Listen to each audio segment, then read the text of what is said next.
Men, if you want to regain leadership in your home and in your family and in your marriage, then you're going to want to watch this. Now, first, a little bit of backstory with me. I have at one point lost all leadership in my family. I lost all respect from my wife, and it just wasn't pretty. It wasn't pretty. I failed to lead, and it ended us in some really difficult situations. We ended up homeless for 6 months at one point, like not having our own home for 6 months with a wife and 2 kids. Now I have 3 kids, and now things are so much better. They're not perfect by any means. Leadership and marriage is an ongoing process. It's an up and a down. It's kind of like riding a bicycle. Sometimes you're a little to the left, sometimes you're a little to the right, but overall you try to keep the thing going straight and upright without crashing, right? So what happens when you lose that leadership, when you lose that respect, and you lose the right to lead in your family? Now, what we're going to start with is, what is leadership? Now, leadership is not being the boss. That's not leadership, right? Being the boss or being a manager, that's kind of like a terrible work role. You don't even want to be the boss or the manager at work, right? You really want to be the leader at work. So it's not managing and it's not bossing. What leadership is it is the right, you have earned the right to guide people, okay? And the way you do that, a good leader is a servant first. It is servant leadership, just like Christ did when he came. He washed people's feet. He was there to serve. And that is the same model that a good leader needs to follow. So, in your home, what exactly does that mean, right? If you show up, I know it's all the rage now, all the red pill and masculinity, right? The common thing right now among boys and not men is that you have to be dominating. You have to be basically an iron bar. You have to not bend. You have to assert your will and your dominance, and you force people to fall in line. You would force your wife to fall in line with what you want and what you believe. And that's not true leadership, right? That is more of a tyranny or an oligarchy.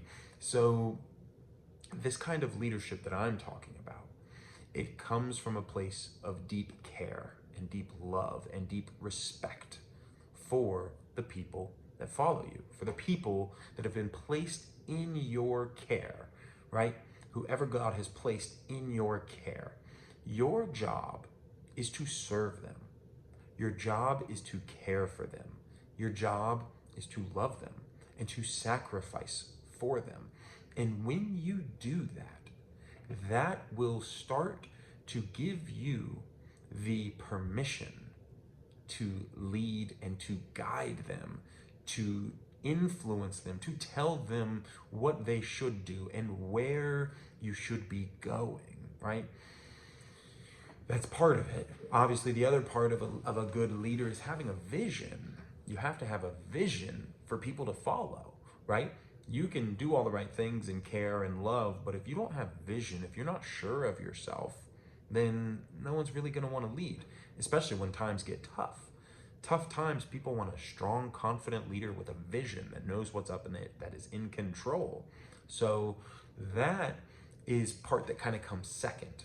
But the first part, the most important part, is to care for them, is to serve them. So at home, if you've been having some difficulties, you need to stop being so selfish. Yeah, I said it. You got to stop being so selfish. And that was my problem. I was selfish in my family. I was always worried about me, and my burdens. And I work so much.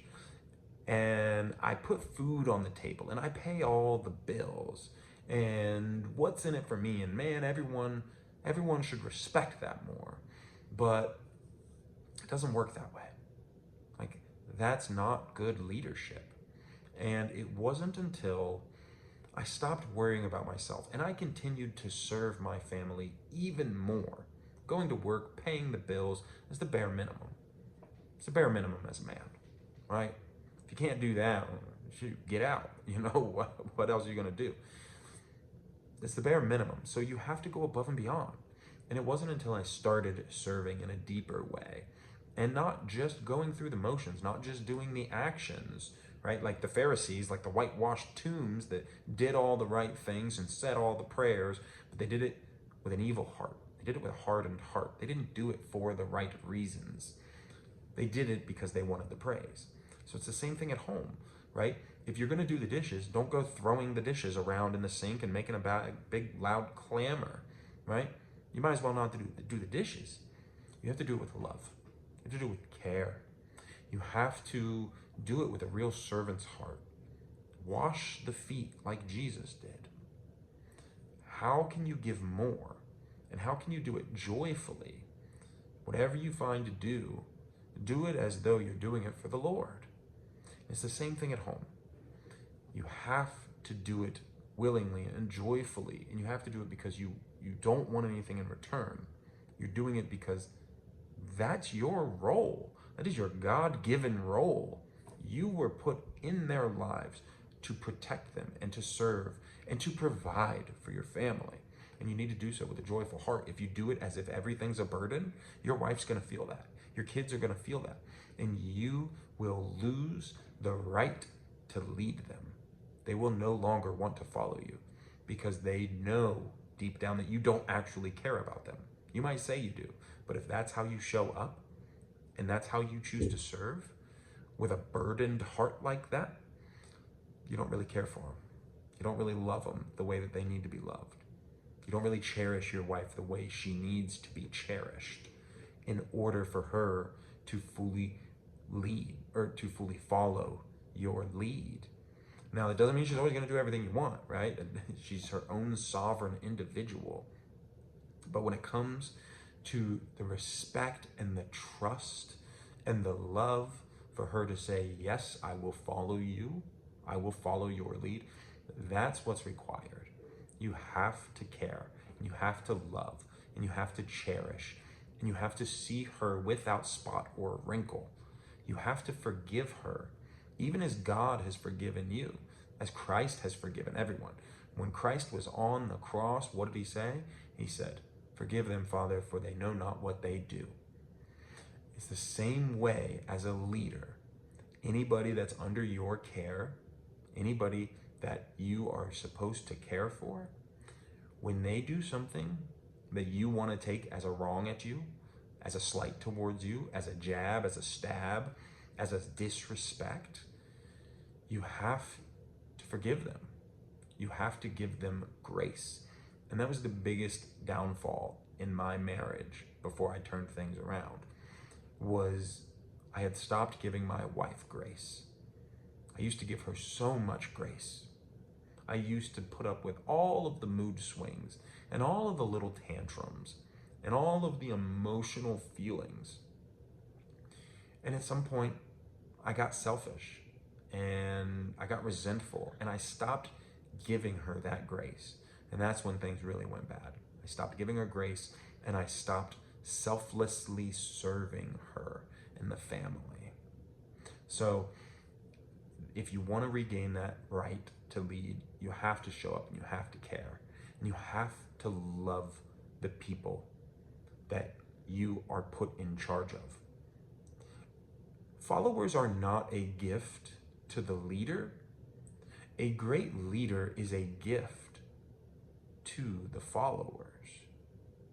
That's what the Queen of Sheba said about King Solomon, right? When she saw everyone and she saw Solomon and she saw his servants and how happy they were and how they were adorned in gold, she said that God gave them Solomon because of God's great love for the servants. And there's an important message in there, right? It's a very important lesson. It's a mindset shift entirely. Leadership is a burden. Leadership is a burden that we need to joyfully carry. And as a leader, you do not have followers as a gift to you. As a leader, you are a gift to your followers.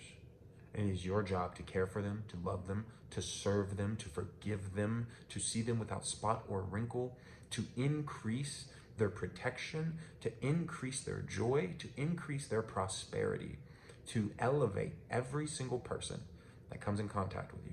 And every single person that comes into your life that looks to you as a leader, that is your job. It is to lift them up, to bring them higher, and to make their lives better, regardless of what it costs you. That's it, guys. Go ahead and let me know in the comments what stuck out to you here. What's something that maybe you haven't thought about before? What was the most intriguing? Also, make sure you subscribe and make sure you share this so that we can help other men rise up in their godly leadership and reclaim that rightful role that God has for them to be strong, masculine, loving, caring, servant leaders. All right, guys. Love you all. We'll see you next time.